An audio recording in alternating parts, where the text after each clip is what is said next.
Hello, and welcome to First Do Academy's online training. My name is Clint Fulham, and with this session, we're going to be covering the ePCR at a 101 level. That is for those users who are going to be completing an ePCR or an EMS report for their agency. So with that, let us go ahead and begin. We'll begin within your First Do account, and we're going to navigate to that incident documentation module, selecting on that EMS incident list. Going to talk about some highlights within the EMS incident list, how to filter this list to find your calls, and we'll talk about some action icons and the sync status. But let's note that if you're established to a CAD and the call comes out, it will not populate in this list. This list of all calls that you've added new and are in progress or that completed status. So let's note that this list usually only shows the pencil or an eye icon, not new calls. With that, we can filter this list utilizing the search criteria at the top, and depending on your screen size, there may be some hidden search criteria, so expand that and you can see other search criteria. So if you're trying to find maybe your shift, you can filter this list by your shift. You can filter by the EMS incident status, which is usually in progress, but notice if you have other ones you can select. But we're going to worry about the in progress ones for now. And then maybe if you've already started that report and added your name as the crew member completing, you can filter by your name. Once you have that, you would select apply, and it's going to apply all the filters that you have selected. If you need to remove or reset, we can reset those filter criteria. So if I come up here and I say in that provider completed status, I apply, now those are all the reports that are completed. I can either reset or remove that filter by selecting on that, and it's going to take us back. Now the sync status. In the sync status, this is going to indicate if it's available online or if it's available offline. So this report is available online, where this one, I have opened these so they are on my local device. So that means I can go in, complete this report offline if need be. Meaning if I was in the hospital, I lost connectivity, I can still complete this report, get signatures, then come out and get back online, and it will sync that status for me. Now within the actions icon, this icon here represents a transfer. This means one apparatus or one person has transferred this ePCR, and now I can accept that transfer. So when I select on that, it's going to ask me, do I want to accept this record transfer? If I confirm it, it's going to put me as a crew member on that report, where I can then go in and continue the documentation. This is that transfer action. Below that is the pencil icon. Once we have filtered our list, we can filter to those incidents that maybe you need to complete. We can click on the pencil icon and begin completing that PCR. The other action icon is the print. When we select the print, depending on how many EMS forms you have, we can use the drop down and select on the appropriate form and then print that PCR. The other two icons I will talk about in the 201, 301 level. For the most part, that's this disclaimer. Everything in your account, you're assigned a role, and in those roles you have permissions, so you might not see everything on your screen that you see on my screen. But again, now let's add a new report. To begin doing so, again, it does not come if you're established through a CAD. It does not come automatically here. We have to always add a new. So whether you have a CAD or you don't, we're always going to select that Add New button. Now from within the report, I'm going to talk about some highlights at the top. This is the new UI. So selecting the FD logo, their First Do logo, you can see all your modules there. Coming across is your adding patients. So this would be the record for the first patient, but if you need to add multiple patients, we can select on this, and what that's going to do is going to basically clone this incident number, but then add multiple patients, and we'd be able to select on each patient to begin documenting for each patient. The next one is your in progress. That is that status that we're in progress, but utilizing the drop down, if your agency allows you to change the status of that, we can do so here. Notice the provider completed. Because this report's not completed, it's not going to be able to select. It will automatically, when we complete this report, put it in the provider completed status. Moving along, we have the save, complete, and close. The save is just that. If you're documenting and you need to close this report, you can physically save it, then close it. There is an autosave that runs in the background. Anytime you make changes to your report, or about every 35 seconds, it will autosave your report. But if you haven't noticed it saved, we can always manually or physically save it, then close it out. The complete button is a validation tool. Once you have completed your ePCR, come up here to hit the complete, and it's going to run a validation against NMSIS required fields or any workflows that's required within your agency. And it's going to run that, validate it. If they're all met, then it will complete this report and put it in that provided completed status. Now let's talk about the EMS toolbar. Depending on your agency setup, you may have rapid intervention button, the import hand heavy, Pulsera, maybe some resources, monitor. I want to talk about the download CAD. So if you're established to a CAD, this is where you're going to download that CAD information. When selecting on the download CAD, we'll get a modal that has a search period of today and yesterday and is downloaded set to no. We can adjust those filters by selecting that filter icon to the right. Now the search period today and yesterday, notice we can come through and we can change to any of that parameter or set a custom parameter here. I'm going to leave that. We can also enter a address location, what units maybe we might want to search for, and then this is downloaded again. Is downloaded means all the calls, if they weren't downloaded already, will populate. But I'm going to change this to yes, and when I apply those filters, you can see that now is downloaded yes. So someone has downloaded this call from yesterday. You'll see the 2 units. If this is your call, we can download this as well.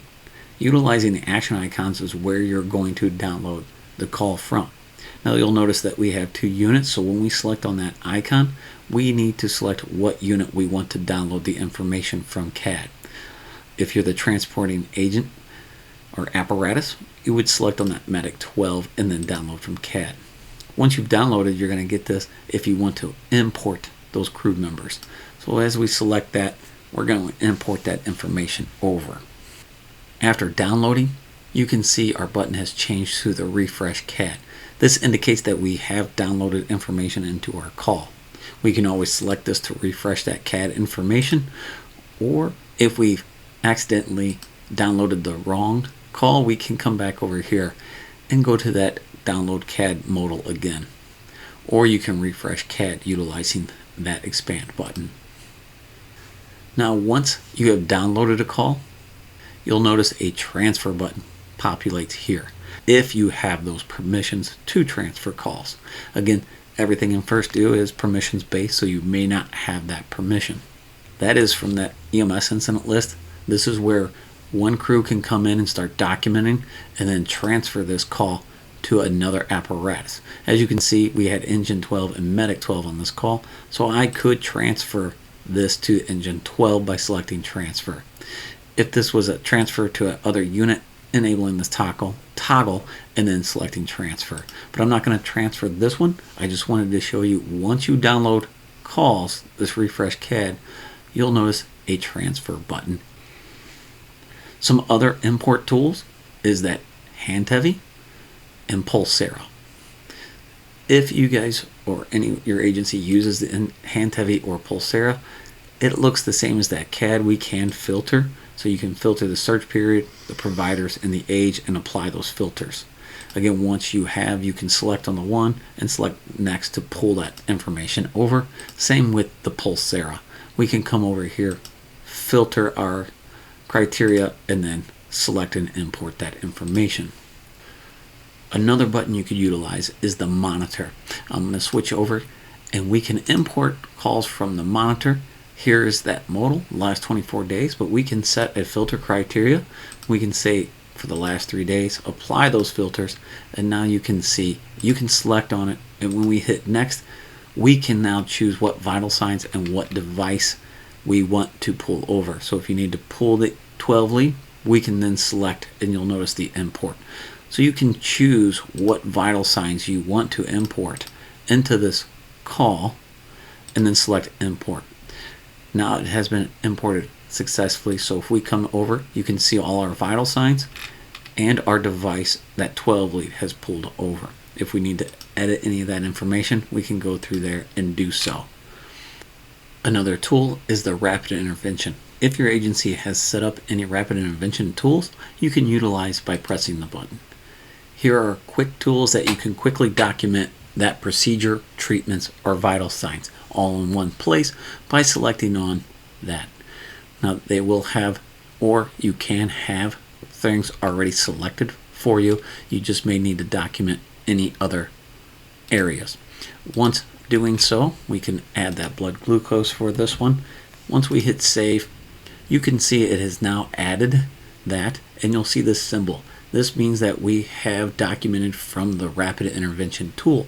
So we can access that rapid intervention tool either by selecting on that and continue the documentation because something is required, and I'm sure it's the date and time. So if we were to fix this, I timestamp it, we can save it now, and we can go through it and continue that documentation. Or we can edit that one and actually go in and edit any of the information with the vital signs. Also with the rapid intervention tool, notice the code mode, and we have one time that we did this rapid intervention. But when we go to code mode, all we're going to do is select on that. You'll see it change to the number 2. I didn't actually go in and document, but it timestamps that for us right there, where we can go in later and do it. So if you don't need to go in, but you want to quickly timestamp that you obtain that blood glucose with all those other informations about that rapid intervention, you're quickly timestamping that, and you can come back later. So the more rapid intervention tools you have in here, you can go to code mode and quickly timestamp that you did those treatments, vital signs, medications, and so on. Now we can move over to the resources. If your agency has added any external resources, utilizing that drop down, you can see any of those that we have put in here on our training account. So if you needed to go, it's going to open up a new page. That way you can bounce back and forth between documenting in that new page for that external resource. Again, that is in the setup for your agency. Then we have the print. If you, again, need to print this document, you can do so. And if you have multiple print forms, you can select the appropriate and select print. Since this is up here, this is a tool more for admin or company level officers. If you are writing a report and there's a workflow that hides a rule that maybe you cannot validate this tool will open that and disable those rules, and then they'd be able to see that to correct that error. So again, we'll talk more about that, and I'll show that example in the 201. Moving over here to the code summary, or the call summary I should say. This is a call summary of everything you've done on that call. So if we come back into this, we can see this call, and you can see any of the procedures in this list view or the details view. Now it has documented any information that I have pulled over. So this is a quick way to see your list view or the details view. Anytime you have this, notice we can edit times here, or we can jump straight to that field and where we can then edit that information from the call summary tab. Now the comment tab, this is more for the QA/QI, so at the end of this 101 session, I will show you how the comment section works since there's none in this one. Again, that is for that QA/QI purposes for your agency. Now when completing a report, these are your sections, and they can look different depending on your agency. These are customizable, and in each section you can have custom sections. So the workflow is your agency can set these up, and you can go into any order. You can jump to any order you choose to when you come through and start documenting. But under this disposition and EMS narrative, this patient contact made is usually this unit disposition. Whatever you select here with your agency, you may have workflows that will require or fill in other areas for you. So if we contact made, you can see a signature pops up in our training account. If I hit complete, we now validate some other areas that need to. So again, workflows, validation rules, things like that, depending on what you select here, can populate other information in other sections. Again, that is each agency's how they have their ePCR set up. Now I'm just going to show you some tools within documentation. Again, your workflows could look a little different than in our training account. Here we have push buttons, or you'll see this field. In this field with this little icon, we can use the drop down, or it may pop up depending on your screen where this is at. Drop down here, if I scroll down here, it may pop up on the screen. Or we can do a list view. Over to the right, you can still see it, and we can choose. Anywhere in the list view or the drop down, we can search. If there's a long list, we can begin searching here, and it's going to filter our list, and you would select on it. In the drop down, we can also search here, and it'll filter our list. If you see this icon next to the field, this is your not applicable, not recorded, so you can choose that for those fields if necessary. Now under the transport disposition, this was one of those fields that were a drop down, but your agency could set up as a push button, so they can override that drop down field and make them push button, and they can rearrange what is more important to show here. And if there's a long list, we can select more, and we can see now the other choices that we can apply to. So again, in these push button fields, if you see a more, it's just like the drop down, but it turns it into a list view where you can then select on the appropriate choice. So that's another feature within your agency that can set that up. They can make these these drop downs push buttons. Again, the not applicables here. So we'll move to the response section here. When we're filling out this response section, I'm going to scroll down to the responder here. In this responder section, this is where you can add outside agencies to the call. To do so, we can select that plus add. Here in your setup, you can see we have other agencies. When you select on that, it's going to fill that information in, and where they other patient provided that care, yes or no, or the not applicables here. When we save, that's going to put them in here as another responder on this call, but they're not associated to your agency. As you can see, it has imported our crew members over into this call. And then when we navigate to the response section here, I wanted to just show you that we can calculate mileage. If you have your hospital set up, when you transport, you can come down here and then calculate that loaded mileage. Once the call you transport, it will calculate from the information, the patient's address, or wherever you're picking them up, the dispatch address, to the hospital you select. It can calculate that loaded mileage. If in the crew members it did not import, or your agency doesn't import, we can go in and add by selecting the add and going through it and selecting the appropriate crew members and their information. We can also edit any crew members by selecting on the pencil icon and editing any of their information, along with removing crew members from there. Now I'm going to go into the information section. Here's all your patient information. There's a couple ways to find a patient if they're existing in your First Do account. That is, we can type in a first name, their last name, and if you type in the date of birth here and apply it, now we can either search this patient, but if we hit the save, you may get a banner that comes across here that there is a patient found with this information, first name, last name, and that date of birth. So we can view those results by searching that patient here. If we search patient, now we get a modal with all the patients that maybe be a match. We can select on them and say match that, and it's going to put their information into that area. Also notice we can then undo that information, or the other way to add patient information is to scan their driver's license. When you access scan their DL, it will have your access your camera, barcode scanner, and you can scan their driver's license to import that information over. Also in the relative guardian, now you'll see the same as patient address. So if this is a minor or the relative, closest relative is with them, we can do that same as patient address. And you can see it populates all that for us. Now I'm going to skip over the info short form because if you didn't download, or that's an optional, we'll talk about that.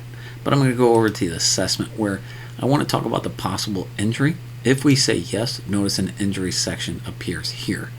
We can jump right to that injury section and we can go here and then start filling this in.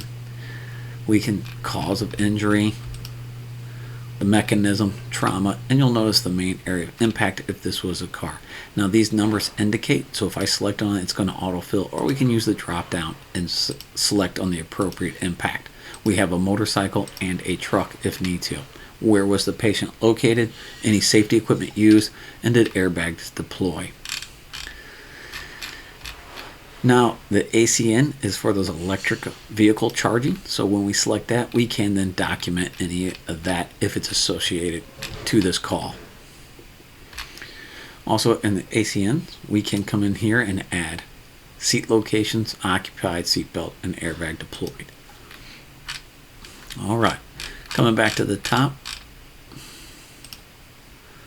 we'll select no. Now under the impressions, here's where we can document patient complaints by selecting the add. Now you can come through here and say if this was chief, secondary, other, what the complaint was, how long, that duration, maybe 1 hour if need to. Once you select save, that complaint's in there. Under the symptoms, if you have that timed or last well known, you can put this time in here and set it as the same once you have that time parameters in here.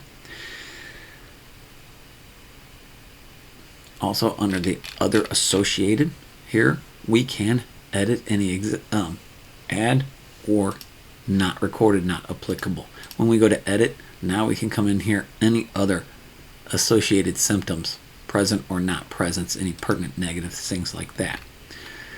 Underneath the assessments, this is where we can add assessments here, copy any assessments, or remove. We need, this is telling us in our account, we need 1 assessment, so we'll add assessments. When we come to this general assessment tab, now you can see we have a couple of toggles. If we say there are no abnormalities, it sets all those statuses.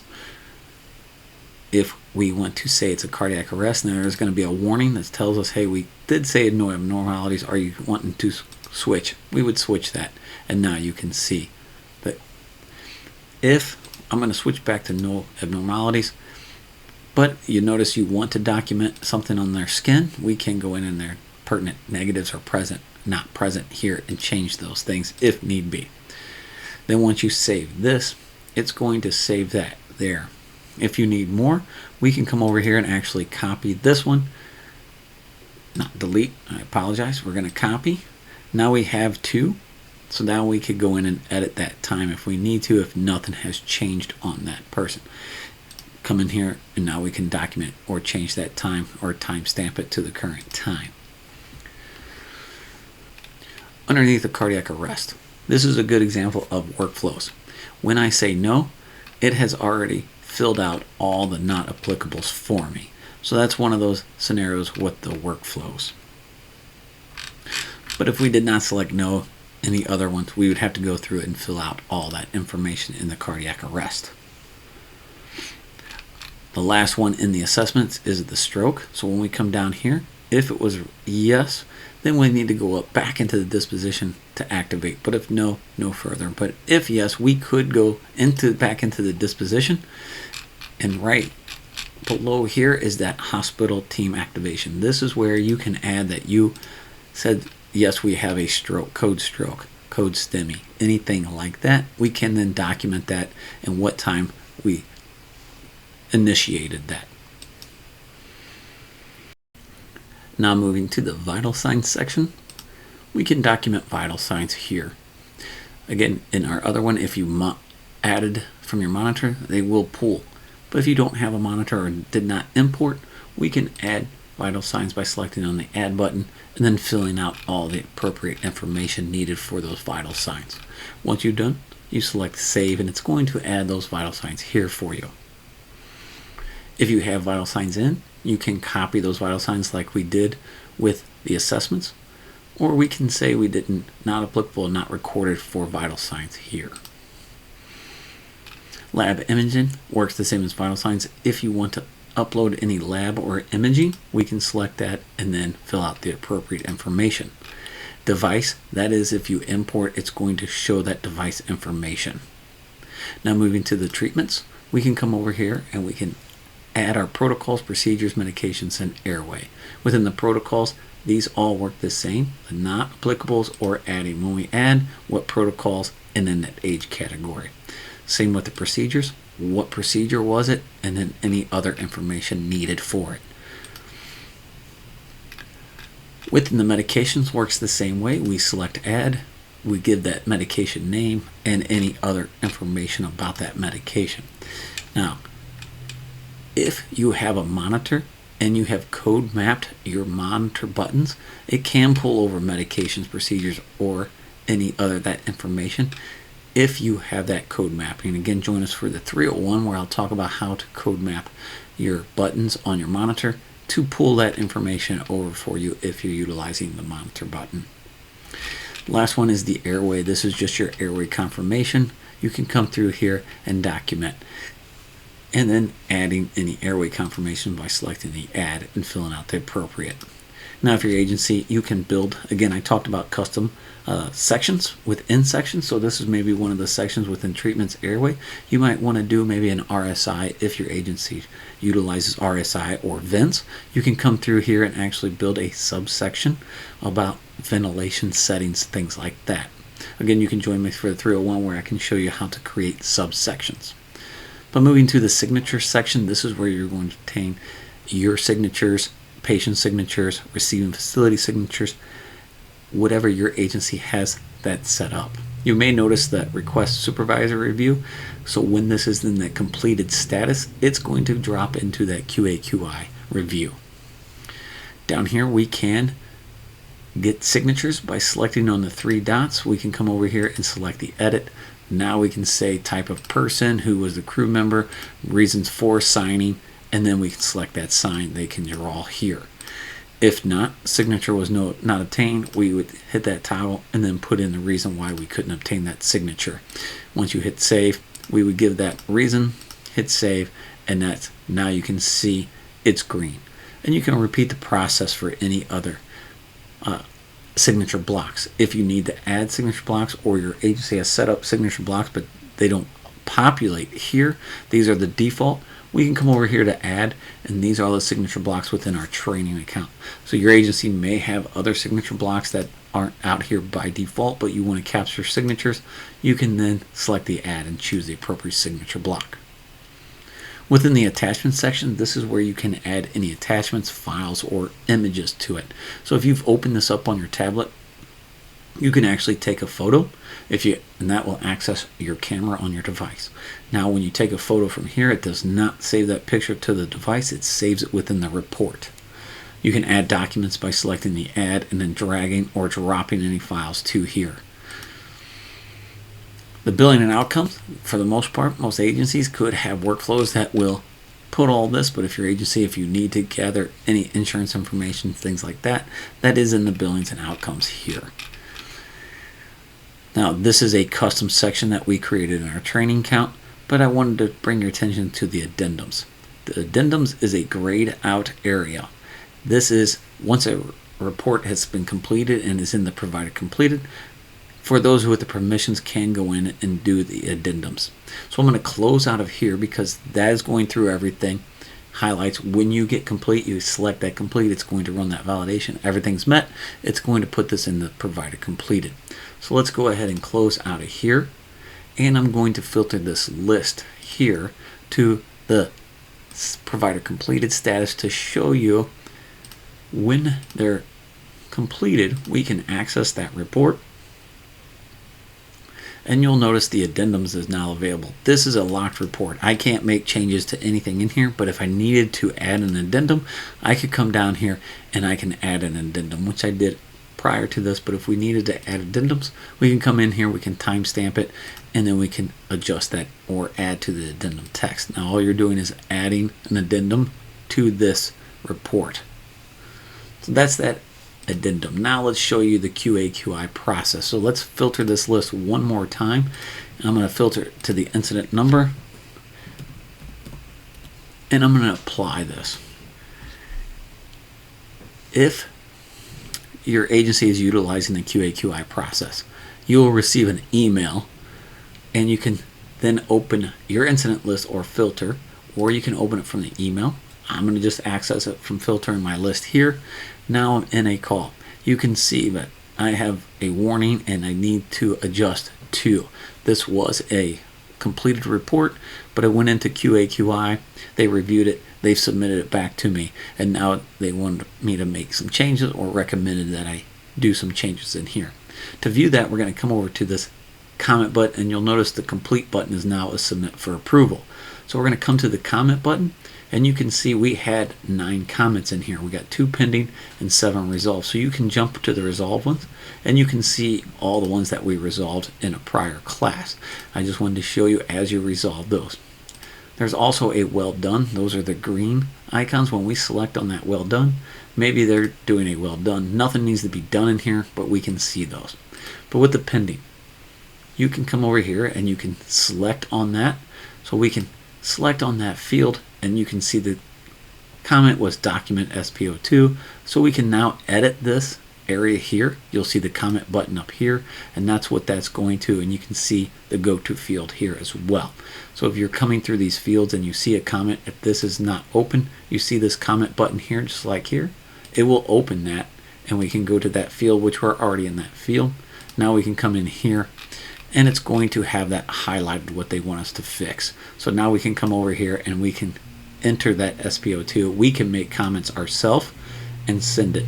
This isn't sending it directly yet. All we're going to do is make the comment, hit send, and it's going to save it in there. Once we submit for approval, they can read our comment there. Also, you can see we have the SPO2 and the blood pressure. So right there, here we can then fix all those within that section. We can select resolve all, but if we did not fill those fields in, it's just saying that we resolved those. We'd submit it for approval. They see we didn't correct this, they're going to send it back to us. But I just wanted to show that is the QA/QI process on how that works. And with that, this concludes the ePCR at a 101 level. I'd like to thank you for watching, and as always, stay safe.